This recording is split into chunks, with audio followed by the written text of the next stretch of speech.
It's the thing that's actually keeping you stuck, and it's why you feel like you're always doing a diet but never actually getting anywhere. That is the worst place to be in fat loss. You're saying no to dessert, you're trying to be good, you feel restricted, hungry enough to feel like you're dieting, but not really seeing the results to show for it. You're not failing at fat loss. Your deficit just sucks. And that's why eating a bit less and doing this, like, just try to eat as much as you can while still seeing results, or just do a slight deficit, or make it sustainable. It should be balanced, is what's keeping women stuck. And most women have never had a true fat loss phase. What they've had is this burnout phase, a phase where food is low, but training is also feeling really crappy, the sleep, the stress. And so what you're actually in is unintentional maintenance. You're doing everything, you're doing all the hard parts without any of the actual payoff. And this is why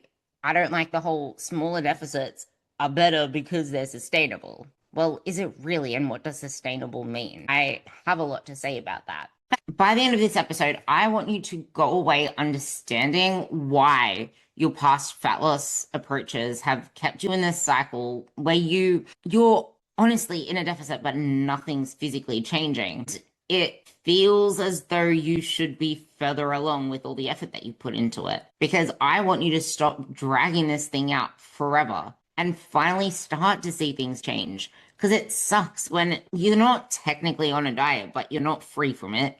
You're thinking about food all the time, doing all the mental maths. You can say that you're not, but it kind of just is what we worry about. And then we worry about the weekend, and then why aren't we further ahead by now? But the most frustrating part is that we're doing all of that with not much changing for it, not the way you thought it would. And that is what I want to talk about in this episode.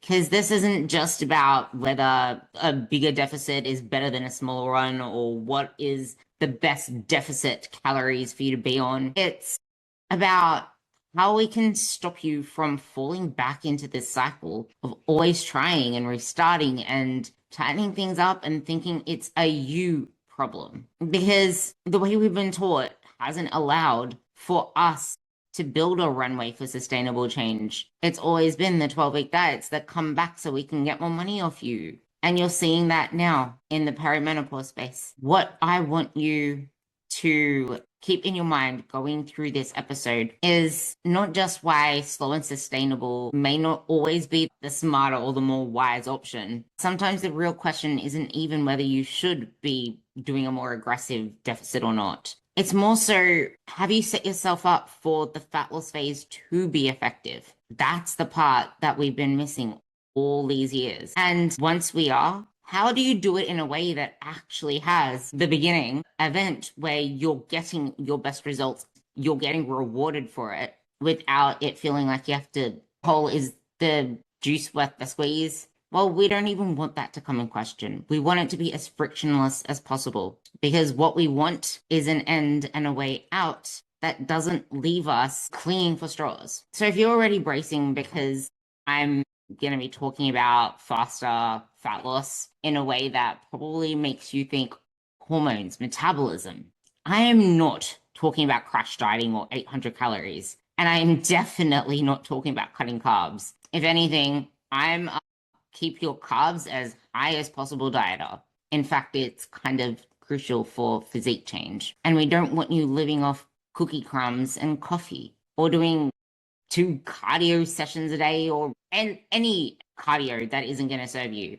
That is not what fast fat loss is. It's that fat loss is an inherently fast process if you do it right. It's just that most have never been able to do an effective diet phase. It's not your fault. And I'm going to challenge you a little bit more in this episode, especially if you are a woman who's been dieting for years. If you're in your 40s and 50s, even more so, because the online messaging is more targeted to you, your hormones, your metabolism, cortisol, belly fat. I want to bring you that huge sigh of relief, a different way of doing things. Because while those things play some part, they hide the main thing. So that question I want you to keep in mind: how much of your life do you actually want to spend dieting anyway? And is this weird middle place where you're feeling restricted mentally or physically worth that? Especially when you're not really seeing much for it. I'm going to do something a little bit different to start this one first. And that's throw the questions back to you and run through a mental checklist that may feel familiar. Like, I just need to be more consistent. That's literally all it is. Or I do really well during the week, and then the weekend kind of does its thing. Or you don't even really think of approaching the weekend with the same level of planning things out, tracking things, making sure all the ducks are in line. Tomorrow's going to be a good day. I'll make it better. It's even worse when you're thinking about food all the time, eating dinner, already calculating if what I have left, or during the day you're trying to do this macro Tetris with, would I still have room for this? Maybe eating kind of like a nibbly rabbit or a bird, as they say, through the day. I've been at this for years, like actual years, and I'm still having the same conversation with myself. At nighttime when all the thoughts seem to just like flood in. It's like as soon as the alert zone is off, as soon as you're in dinner mode, calming down, maybe once all the family's done its stuff, if you're looking after a big family, that's when the brain finally has its time to just do its thing, whatever it is. Or maybe it's in the morning when you're looking in the mirror and getting changed. All you know is that you've been doing this dieting thing for so long. Or you show up to one of the family Christmas dinners. You haven't seen anyone in a year. You were doing a diet last year and nothing's changed, which is where I always ask the question, are you dieting the wrong way? Mentally dieting forever, but not physically in a deficit is the trap. How many of those were you? Because if more than one hit, I'm hoping this episode gives you everything that you wanted to know about not only why it is so important to understand what body recomposition is, to understand where fat loss fits in the whole process of this, more than anything. I hope it gives you a little insight into the way that I get my clients the best results. Not every client is having this one size fits all approach. The methodology, the whole concept of it, yes, it's pretty much the same, but the way I apply it to them is unique to what I've learnt about them over time, which is where I come to say, are you sure that this phase right now is the right one for you? The time before it differs on the person where they are mentally and physically. Because when I put someone into a fat loss phase, I want it to be freaking down effective. I want them to be seeing results. I want them to feel that progress. I want them to be able to have that, like the satisfaction that their work is paying off, feed into the forward feeding loop of motivation. Like they actually want to keep showing up and doing the thing, because dieting is fucking hard. Because it works and it gets you results really fast. Like you can easily lose fat in a short period of time. It's the muscle part that's hard. That is where so many people get trapped, because most women are never really in a deficit the effective way, because it's hard to set it up the right way. It's knowing your tendencies, your personality for how this pans out.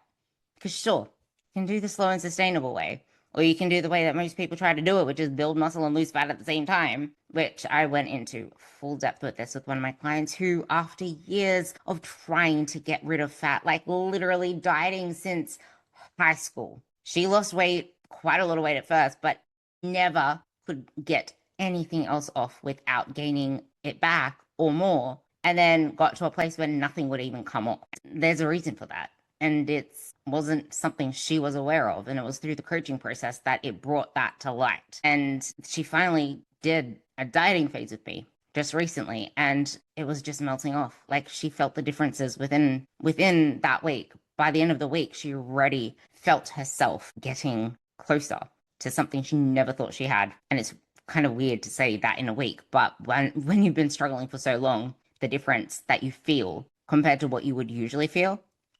For the first time ever, she had no food noise. You can easily be eating a lot of food and still have your brain call all the alarm signals that you're dieting because of what's happening in your brain. This is where hormones play a role, and hormones aren't just the sex hormones. Like hormones include your cortisol, your norepinephrine, like all the brain neurotransmitters. It all is connected.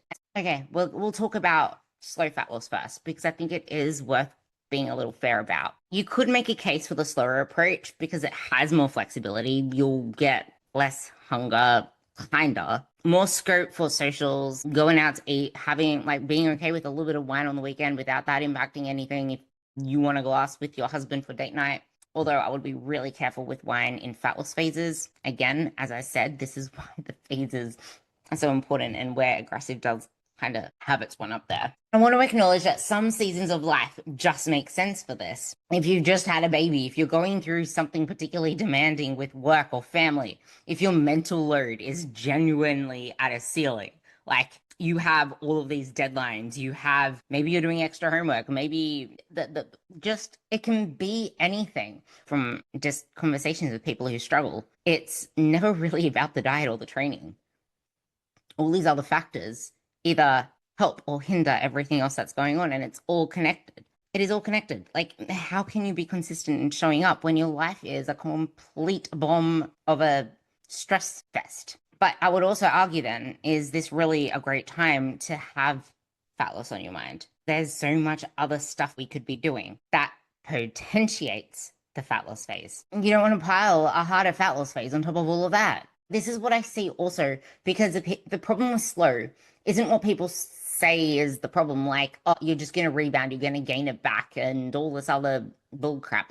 Or you're going to lose muscle. It's like, well, you actually shouldn't lose muscle if you're doing it the right way and if you set it up to start with. And again, if you built up your training capacity, if you're lifting really strong, if you're able to create a strong and loud enough training demand on your muscles, if that is not there, that's a different story. That's why I am so adamant on this stuff. The slow fat loss, when you are eating in a deficit, even if it's a slight deficit, a slow fat loss rate, you aren't in a place to be building muscle. You can bring up the studies that say, oh, you can do both. Okay, well, who were they testing? And the fact that they were testing them means it was in a lab, means that they were getting pushed to failure. They were getting pushed beyond the burn, the ouch, the this, the that. They were being monitored. It's completely different in the context of real life. Even so, it's like, okay, well, what's the consistency? What's your training program like?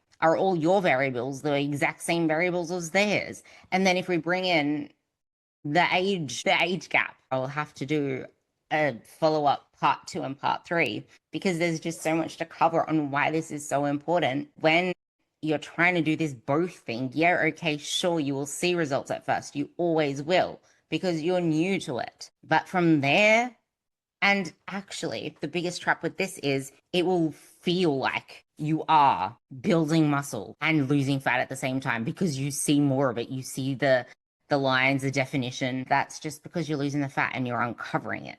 We all have some baseline of muscle, especially if we started off more overweight. And especially if we are doing some form of training. It doesn't just poof. It's what happens after that and how long you stay trying to do this thing for. I'm not saying this part to be harsh, but I literally see this all the time. And that's this whole slow approach, this keep it sustainable approach. I've had clients doing this initially as well until we learn how good it feels to just get the fat off, get in and do it hard. I don't really enforce it the first time around because I don't like the first time around, it's me getting to learn new. One of the clients I bring up, my God, like it's insane the success after trying to get by on like 1100, 1200, all the cardio, everything. And she was, quote unquote, doing everything right too. These clients, 3 of the ones I'll be mentioning, are in their 50s. Fat loss isn't inherently harder because you're over 50, because you're perimenopausal. Fat loss is still the same process. It's still the same simplicity. It can be the same ease as well. There's nothing really stopping that except everything that's happening outside of the main factor, which is what's your life like now. Awareness. Do you know what to focus on? It can give you the permission to fit a little bit too much into it. Well, it's just this one event. Well, it's just this one time I tried to make it fit within my calories. It's like, well, you can only maneuver things all so much as we get through the process. That I'm taking in a really unorthodox approach with one of my girls because she was willing to do it. It's something that she can commit to. But this conversation of allowing these little things in, like, yeah, we want, like, if you're taking a slower approach, that's typically why you take it. But if you're a female, it's probably the worst thing you can do because your allowance is already so small. One restaurant meal can be your whole day's worth of calories. In fact, most of the time it's beyond that. There are many meals from restaurants that are above 1,000 calories. Some of them are 1,200, some of them are 1,400. I put up a post asking what people thought the calories were on this plate of food, and what did I get? 700. That definitely has to be between 800 and 900. No, it was actually like it was a decent plate. It was more around 1,500. It wasn't mine. It came with like the entree and half a dessert, a small dessert, like ice cream, half scoop, the entree, and then the main meal.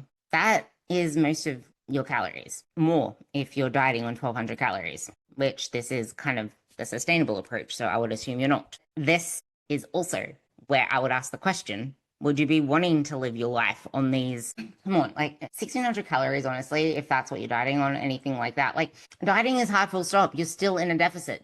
When you're in a deficit, if you're in a proper deficit, you're going to be hungry. It is still going to be hard. You're still going to have to do everything meticulously unless you want to stay in it your whole life. That's what I mean by, is this really sustainable? Because I would argue that it's the biggest myth that's out there. Like you hear people say it all the time that a smaller deficit would be a good way to approach it because more flexibility, more sustainability. But it's the biggest myth that's out there. Is it really sustainable if you never really end up getting there? It just feels like, again, you're doing all the calculations, you're doing all the hard things, but what is it actually giving you in the end? Recommitment, meal prep, feeling organized, and then okay, it's Friday, and what the hell happened on Thursday? And holy shit, it's the weekend tomorrow. And the spiral starts again. And I see people go around in these circles of 6, 9, 12 months and really like getting to the end of 12 months and seeing very little progress. That is where I beg the question. You just didn't see many results. It became difficult to stick to. So is that really sustainable? We didn't put in as much effort into being as meticulous. We're drained from dieting because we've been doing it for ages. How about the training? Like, how is your training progressing? The thing that actually is meant to be building the muscle that you're hoping to reveal. In a fat loss phase, you're hoping to maintain as much as possible. And then it's the kids' party, and then, oh, it's your birthday coming up. You got a few meals out. Your husband wants to celebrate something. It's when progress becomes this level of invisible, trying to do both at the same time, that motivation kind of drops. And then we try to find the next thing. It's like we're already in this lowish place. And then someone comes around, where the hell are you wanting to cut from when it's supposedly the cut for bikini season, which you would have heard my last episode. That's why the last episode exists. Ultimately, at the end of 12 months, you probably have not achieved what you said you were going to do. Whereas at the end of 12 weeks, we would have wanted to lose at least 4 kilos. I don't really do scale weight, but I also want to say that the number of kilos lost, that's 8 to 9-ish pounds for you Americans out there. But it really depends on your starting point too. Because if you're a smaller frame, that's a different story. If you're someone who's just trying to lose the last 5 pounds, that's a much different story. That's the problem with slow and sustainable, in my opinion, because I heard someone say it really smartly, and it was like, trying to just make it sustainable is giving you permission to never really commit. But do you honestly want to be trying to diet your whole life when you could be living literally most of it feeling in abundance? It's really hard to know. It's really hard to even answer that when you've never experienced anything like it. Especially when you're like the fish in the water, where you feel like everything's pretty good. Like, it's not that bad. The fish doesn't know it's in water until you experience, oh my God, there's such thing as land. Holy shit, was I in water? Actually, you wouldn't even know what water is because I've been swimming in it the whole time. There's just this weird blue substance. Wow, is that the sky? And then the fish just becomes curious about what this thing was that it was in and why I was so trapped in it. And it's that curiosity that you need here too. Like this is the whole point. Like, it's demoralizing. It honestly is. It's demoralizing. You think there's something wrong with your body, and it just makes it even harder for you to avoid all the nonsense that is online sold to you because you feel like your body is a problem. It is your hormones. It is your metabolism. And even my client said that herself. She's trying to get through all this menopausal bullshit. Like, I am not dismissing menopause. I have so many clients going through all of the symptoms. It is not the thing that's holding you back. It's what you're doing during it. If you're still trying to force a burnt out body harder, a burnt out system harder, your recovery is so low, the best thing you can be doing is doing everything you can to maintain muscle. And like I said, if you're in a deficit, you're not building anything, especially if you're over that age of 35, because you're losing muscle by the year if you're not actively trying to build it. That's why the meno belly is such a big thing. But then we also have to, I'm going to do a whole episode on perimeno as well, but how we feel in our belly isn't always our belly. Just like you can feel watery, you can feel puffy around your menstrual cycle. We just kind of forget about that for the other killer weeks. It is not the intention to go into something that's like a, let's just call it a battle, the battle of fat loss, to have very little progress to show for it.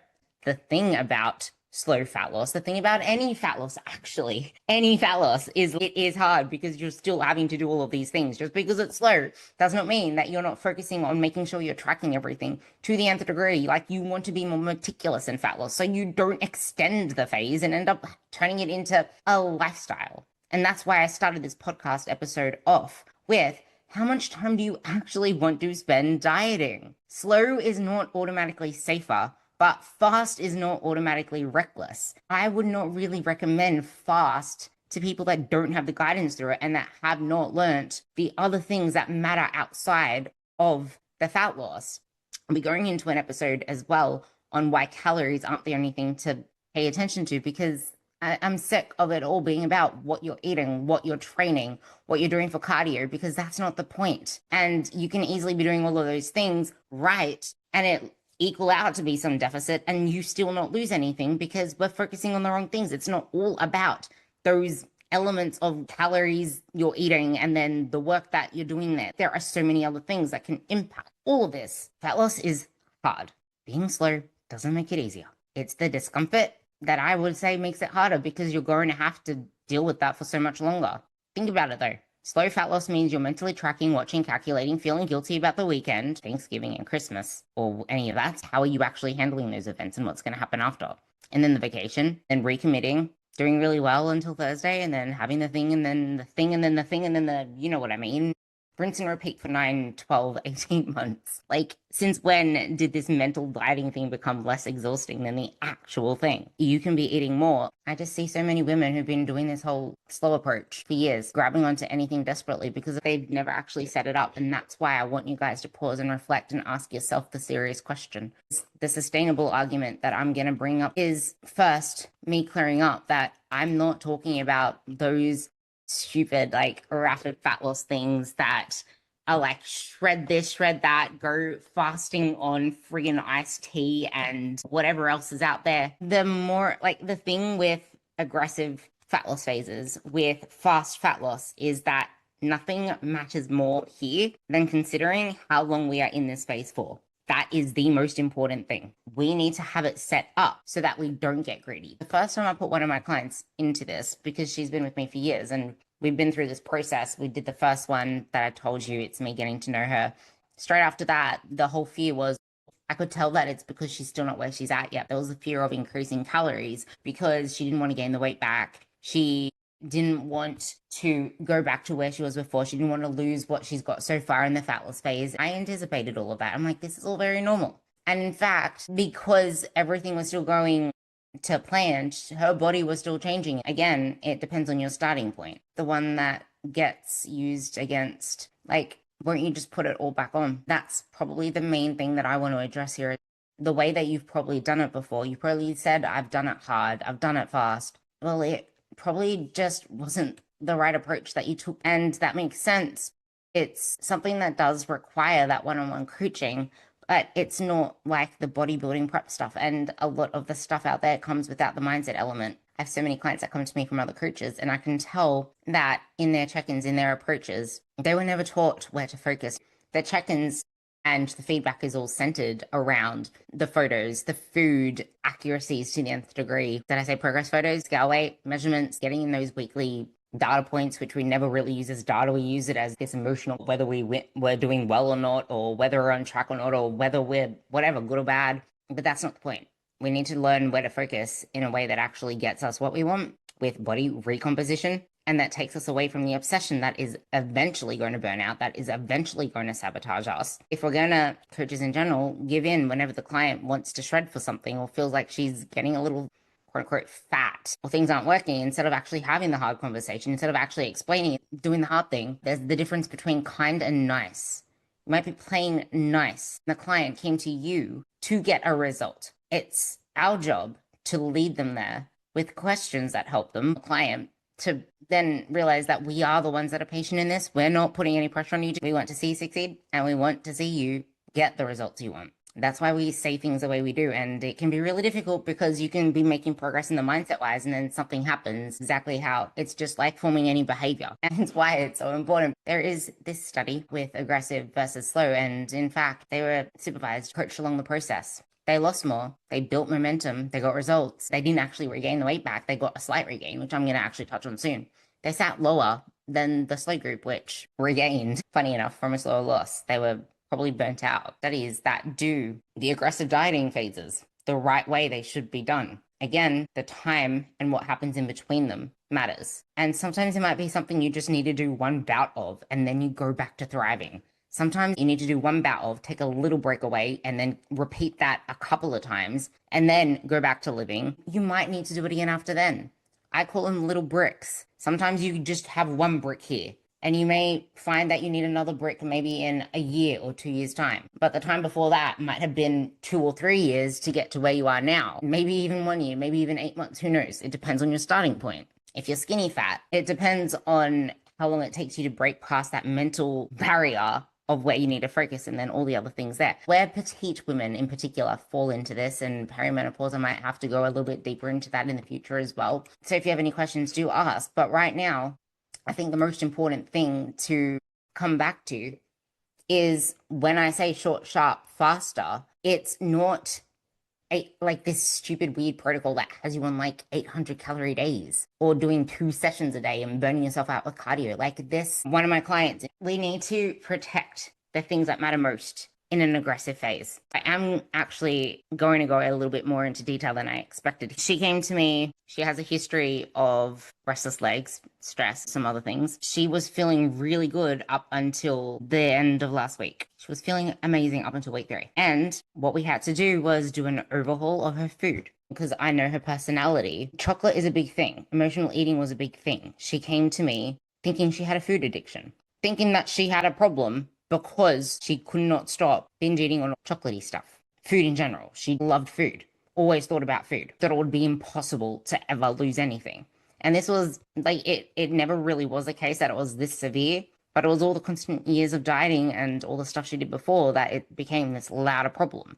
And she was very worried. That was something that we worked through as well. She was training hard and heavy, but it wasn't hard and heavy in the way that actually builds muscle. In this whole process, the last 2 years, we've built so much muscle, so much muscle. Her whole body composition has changed because she's new to it. So the first year she could do both. When you're new to proper training, you can do both. Then we did that testing fat loss phase. It came out, and now the same process, but because this one is going harder at it and her training capacity has built up so much more, so it's demanding a shit ton more calories from her body, a shit ton more fat, a shit ton more energy, burning a shit ton more, aka it's amplifying the fat loss process right now while keeping her leaner, as in it's keeping the muscle because there's such a big stimulus. What we had to do is pick one of those chocolates. What I said was, well, it's up to you. You can have all the 3 chocolates and this will be a struggle, but I would argue that you would feel better having a great night's sleep, having way more energy, feeling strong in the gym, not having it drain whatever's left of you. So here's an approach that we can take with your food, with your dessert. Here's something we can do with your dinner so that it keeps you nice and full into the next day as well, and you sleep soundly without your legs doing what they're doing. Because there were some things that were missing from her dinner and her dessert, which I will go into. This is an intentional, effective deficit, which means we do need structure. We need less decision-making in this. We need things planned out. We've already built the habit of planning out her food for the whole week. So she plans it out, but it doesn't mean that she doesn't go out and have flexibility, because she does that. Was doing that, enjoying herself in maintenance, getting a friggin' Subway roll, It's like her happy thing because she was scared of bread her whole life. She's able to have that flexibility and so much of it outside of it, which is the majority of her time. And she knows that now, so she can easily lean into that. She actually said that she would prefer to not worry about the chocolate. She can have it later because she knows what it's like to be on the other side now. She's been there, she's done it. She knows the dieting phase isn't forever. Her nervous system is calm. Her brain is calm. It's not going to sabotage her. What we did have to do was then put carbs into the two most important places. Because in fat loss, the things that matter most, recovery and training. So we needed carbs before she slept. Yes, right before bed, right before bed. A good amount of carbs. More carbs in her dinner, in the dessert. And her pre-training meal was in focus. What we want is to actually feel good through the day and not have to replenish the fuel that we used in our training session, which will just leave us craving everything at nighttime. It makes a harder process less hard. But again, it needs a defined endpoint. And that's what we're talking about through the process. It's not until I feel good in my body, until I'm lean enough, until I've lost enough. That's where you get trapped. That's why most people have been dieting their whole lives, because you don't feel like you're lean enough to earn the extra calories or the bump up of food once you finish the diet. So that is really important.